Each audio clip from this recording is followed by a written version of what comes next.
बिस्मिल्लाहिर्रहमानिर्रहीम। उर्दू गेट वे के मुअज़्ज़ज़ नाज़रीन व सामईन की खिदमत में अस्सलामु अलैकुम वरहमतुल्लाह। दोस्तों, इस वीडियो में हम आपको बताएंगे कि तहरीक लब्बैक पाकिस्तान के सरबराह खादिम हुसैन रिजवी को किस कानून के तहत गिरफ़्तार किया गया और क्यों गिरफ़्तार किया गया। दोस्तों, जैसा कि आपको मालूम होगा कि 23 और 24 नवंबर 2018 की दरमियानी शब को तहरीक लब्बैक पाकिस्तान के सरबराह अल्लामा खादिम हुसैन रिजवी को उनके मदरसे वाक़े नवां कोट लाहौर से गिरफ़्तार किया गया।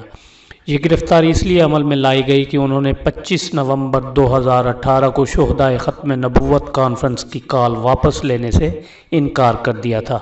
ये कॉन्फ्रेंस लियाकत बाग रावलपिंडी में मुनक्किद होना थी, लिहाजा अल्लामा साहब के इनकार के बाद उन्हें डिप्टी कमिश्नर लाहौर की जानिब से Punjab maintenance of public order 1960 के तहत उन्हें गिरफ़्तार कर लिया गया, क्योंकि हुकूमत ये समझती है कि तहरीक लब्बैक पाकिस्तान की 25 नवंबर की कॉल से अवाम के जान व माल को ख़तरात लाहक हो सकते हैं। अवाम के जान व माल का तहफ़्फ़ुज़ हुकूमत की अव्वलीन तरजीह है, इसलिए हिफ़्ज़ मा तक़द्दम के तौर पर अल्लामा खादिम हुसैन रिजवी और दीगर लोगों को नक़्ज़ अमन के ख़दशा के पेश नज़र हिफाजती तहवील में ले लिया गया है।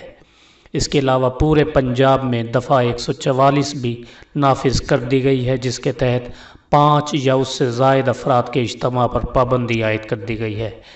उधर तहरीक लब्बैक पाकिस्तान के सरपरस्त आला पीर अफजल कादरी ने तमाम शोबाए ज़िंदगी से ताल्लुक़ रखने वाले लोगों से कहा है कि तहफ़्फ़ुज़ नामूस रिसालत की खातिर बाहर निकल आएँ।